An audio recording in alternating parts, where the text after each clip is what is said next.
Саламатсыздарбы, кымбаттуу бүтүрүүчүлөр. Эфир аркылуу кайрадан сиздер менен кезигип жаткандыгым үчүн абдан кубанычтамын. Биз сиздер менен буга чейин жалпы республикалык тестирлөөгө даярдык көрүү максатындагы сабактардан жолугуп жүргөнбүз. Сиздер менен негизги тесттин сөздүк логикалык бөлүмүнүн биринчи бөлүгү болгон окшоштуктар, экинчи бөлүгү болгон сүйлөмдөрдү толуктоо боюнча тапшырмаларды аткаруунун жолдору менен таанышканбыз. Ал эми бүгүнкү сабакта биз сиздер менен сөздүк логикалык тесттин 3-чү бөлүгү болгон эне тилиндеги текстти окуу жана түшүнүү боюнча айрым тапшырмаларды аткаруунун эрежелери, жол жоболору боюнча маектешмекчибиз. Мында көбүн эсе сиздердин эне тилиндеги текстти кунт коюп окуу, түшүнүү жана ой жүгүртүү, жалпы мазмунуна ылайык келген суроонун түрлөрүнө туура жооп табуу жөндөмүңүздү баалайт. Тапшырманы аткаруу үчүн жалпысынан 60 мүнөт убакыт берилет дагы, ар түрдүү стилдеги тексттин мазмуну менен таанышып чыгууга туура келет. Алардын көбүн эсе көркөм чыгармалардан, адабий публицистикалык стилде жазылган баяндама түрүндөгү чыгармалардан, ошону менен бирге эле илимий маалыматтарды камтыган илимий стилдеги тексттерден турушу мүмкүн. Көбүн эсе өз алдынча 2 тексттен жана тексттердин үзүндүлөрүнөн турат. Бул үзүндүлөр бири-бирин мааниси боюнча толуктап, улантып, айрым учурда карама-каршы келген учурлар дагы кездешет. Жалпы тандалып алынган тексттин көлөмү 400дөн 850гө чейинки сөздөн турат дагы, ар бир үзүндүгө ылайык же болбосо берилген өз алдынча текстке ылайык суроолор жана тапшырмалар түзүлөт. Көбүн эсе мындай текст менен иштөөдө алдыңарда турган текстке кайра-кайра кайрылып, мына ошол көрсөтүлгөн маалыматтардын үстүндө ой жүгүртүп, аныктап, туура жообун таап алууга мүмкүн болот.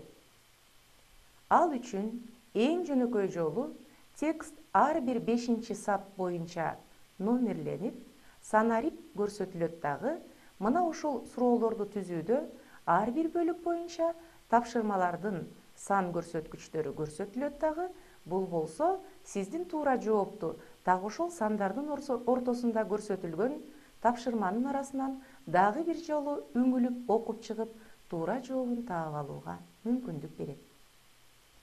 Эмесе балдар, мына бүгүнкү сабакта биз сиздер менен суроолордун түрлөрү, тапшырмалардын түрлөрү кандай деңгээлде боло тургандыгы жана аларды кантип аткаруу керектиги жөнүндө маектешмекчибиз. Эң негизгиси, мына ушул текстке карата түзүлгөн суроолор тексттин жалпы мазмунун аныктоо, тастыктоо, талдоо же жалпылоо максатында түзүлөөрүн, үзүндүлөрдүн бири-бирине карата карама-каршы коюу же далилдөө максатында экендигине көңүл буруп, карап чыкканга аракет кылып көрөлү. Ал эми жалпысынан тапшырманын үстүндө иштөөдө эмнелерге көңүл буруу зарыл экендигин өзүңөр үчүн атайы дептериңерге белгилеп алсаңар болот.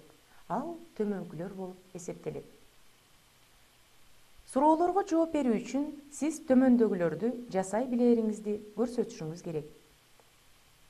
Тексттеги негизги ойду бөлүп көрсөтүү, бир идеяны экинчисине же бүтүндөй тексттин мазмунуна байланыштыруу, тексттеги себеп-натыйжа байланыштарын аныктоо, текстте сүрөттөлгөн көрүнүштөрдү, окуяларды салыштыруу, автордун ой жүгүртүүсүнүн логикасын баамдоо, автордун аргументтерин, жүйөлүү далилдерин көрүү жана аныктоо, автордун көз карашын түшүнүү, деталдардын кошумча белгилерин, нерселердин маанисин түшүнүү, тилдик көркөм каражаттардын ролун аныктоо, тексттин жаанын айрым бөлүктөрүнүн интонациясын аныктоо, подтекстти түздөн түз сөз менен айтылбаган, бирок кыйыр түрдө туюнтулган ойду же идеяны көрүү жана аныктоо, Ал эми эң маанилүүсү, тапшырмаларды аткарууда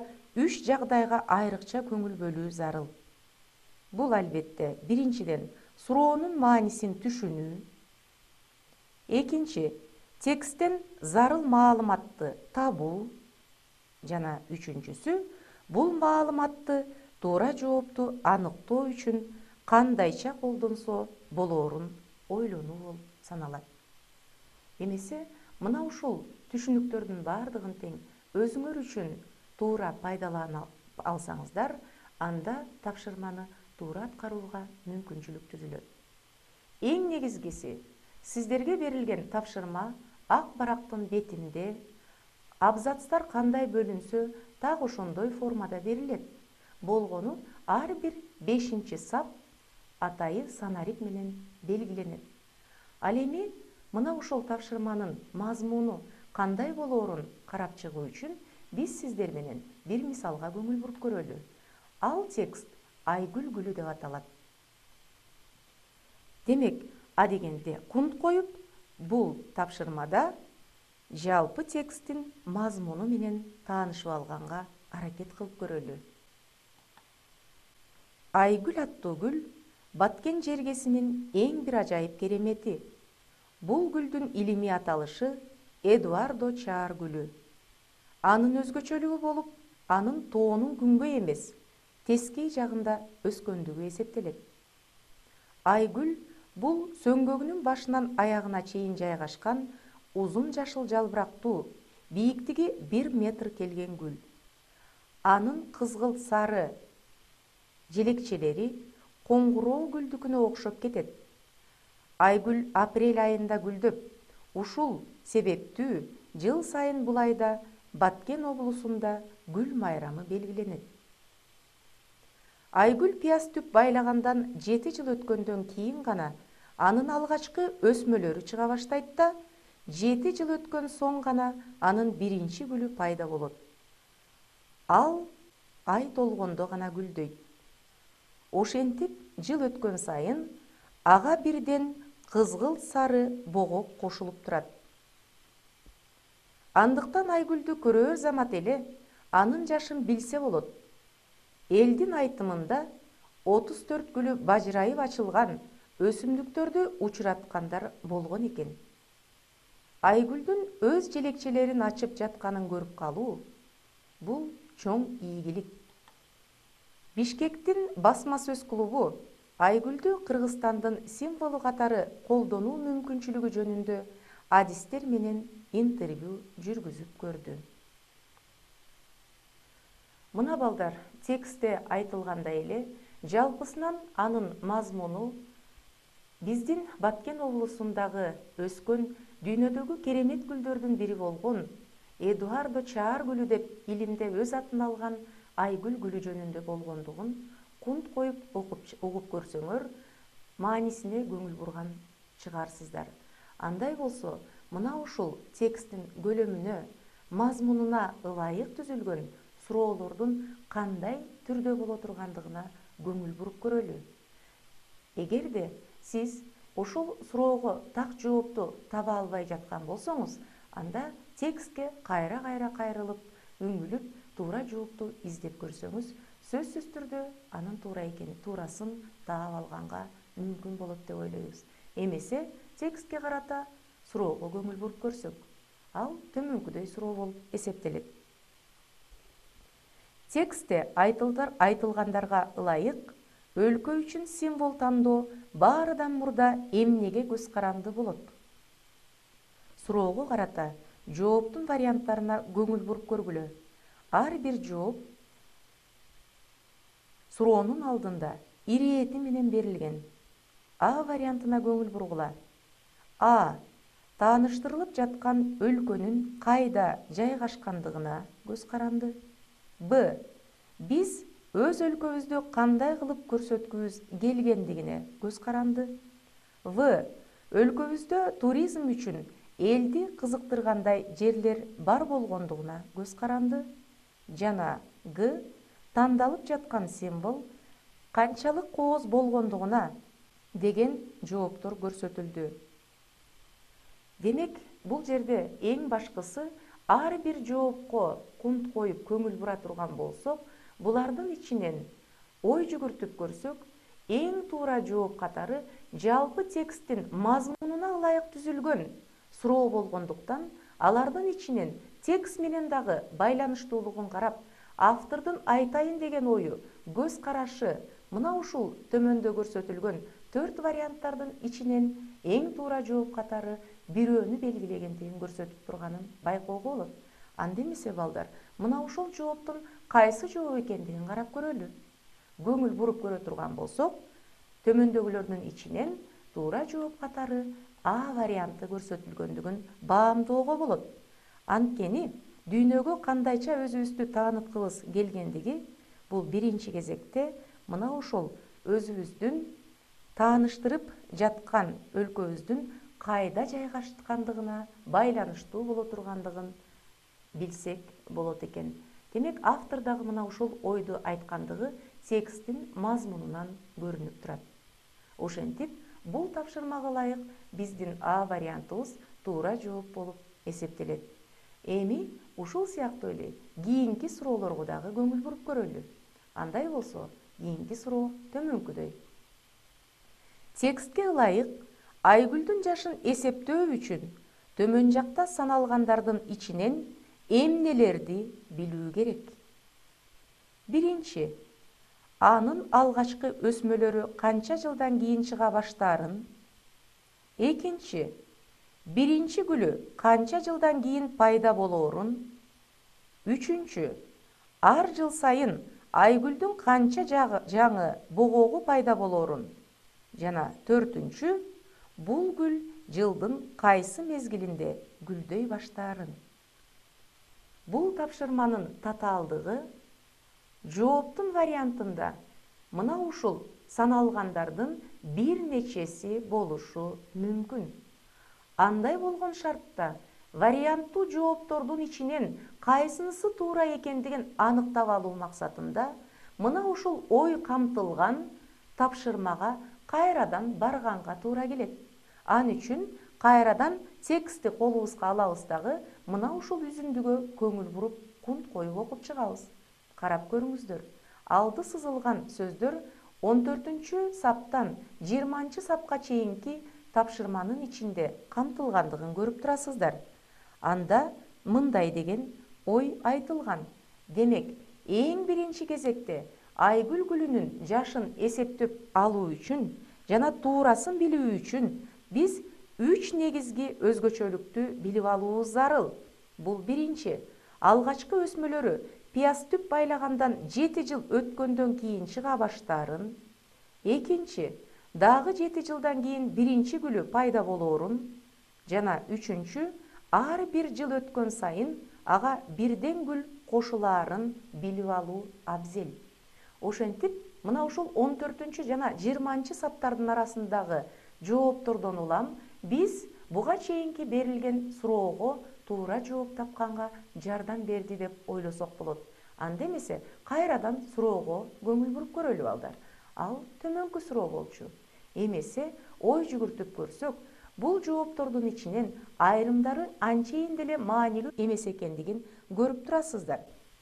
Мисалы, 4-чү жоопту карап көрсөңүздөр, бул гүл жылдын кайсы мезгилинде гүлдөй баштаарын билүү, ал гүлдүн жашын аныктап алганга анчейин деле пайдасы жок болуп эсептелет. Анткени гүлдүн ай толгон учурда апрель айында гүлдөөрүн биз билебиз. А бирок ал гүлдүн жашын саноого эч кандай жардамы тийбейт. Ошондуктан төмөндөгү жооптун варианттарынын ичинен 3 жооп туура экендигин биз көрсөк болот экен. Ал кайсы вариантта камтылган? Карап көргүлө. Демек, бул жерде албетте туура жооп Г вариантында камтылгандыгын көрүп турасыздар. Бул биринчи, экинчи жана албетте 3-чү жооптор. Көңүл буруп, ошол жоопторду кайрадан окуп чыгып көрүңүздөр. Демек, анын алгачкы өсмөлөрү канча жылдан кийин чыга баштаарын, албетте ал 7 жылдан кийин чыга баштайт экен. Экинчи, биринчи гүлү канча жылдан кийин пайда болоорун, албетте алгачкы өсмөсү пайда болгондон кийин 7 жылдан кийин гана биринчи гүлүн ачаарын билдик. Жана үчүнчү, ар жыл сайын айгүлдүн канча жаңы богогу пайда болорун билүү.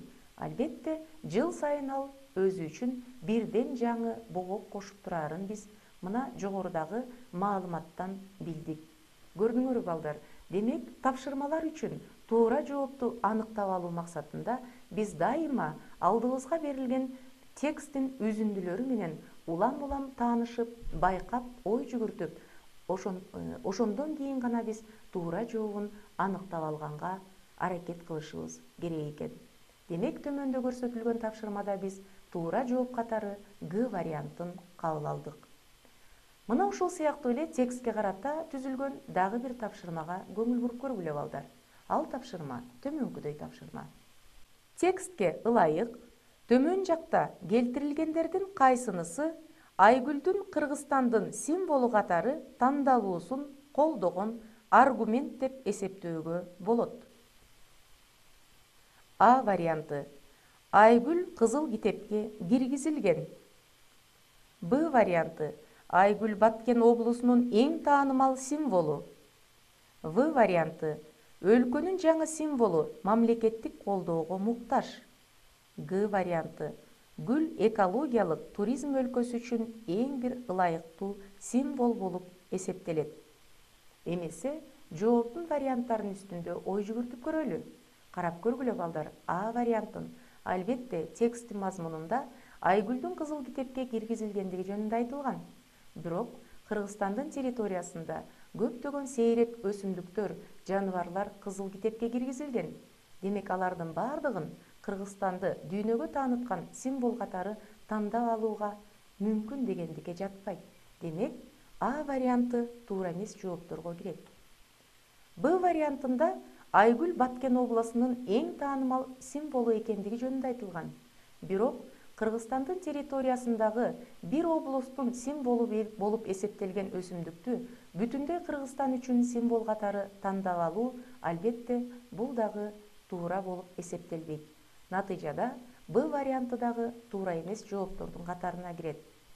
В вариантына көңүл бурсак, В вариантында мамлекеттик колдоо зарылчылыгы жаңы символду тандоонун далили эмес, анын натыйжасы болоору белгилүү. Натыйжада В варианты дагы туура эмес жооптордун катарына кирет. Ошентип, бизде жогорудагы суроо үчүн жооп катары Г варианты калды. Г варианты туура жооп болот. Анткени Айгүл гүлү экологиялык туризм өлкөсү үчүн эң бир ылайыктуу символ болуп эсептелери текстте камтылган. Мына балдар, бул жердеги камтылган жооптун өзү айрым учурда тексттин өзүндө дагы берилип калган учурлар болот.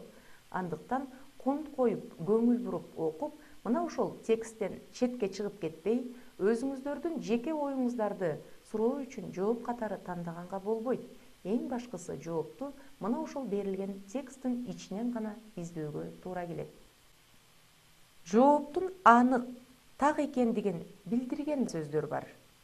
Алар баарынан жакшы, эң ылайыктуу, тагыраак, баарынан так, баарынан көбүрөөк деген сыяктуу ачкыч сөздөр болуп саналат.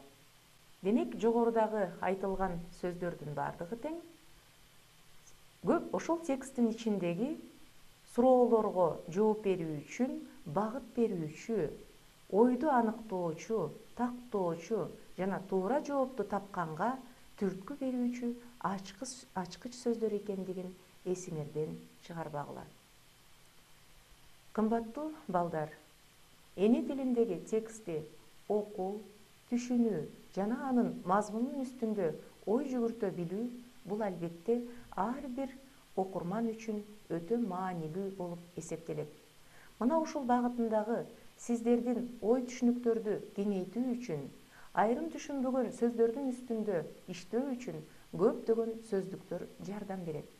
Ал сөздүктөр албетте илимдин ар түрдүү тармагындагы энциклопедиялык сөздүктөр, ошону менен бирге эле сөздөрдүн маанисин чечмелөөчү түшүндүрмө сөздөр, Сөздөрдүн түпкү маанисин чечмелөөчү, сөздөрдүн маанилерин чечмелөөчү түшүндүрмө сөздүктөр жана албетте бардык лингвистикалык сөздүктөрдү өз ичине камтыйт.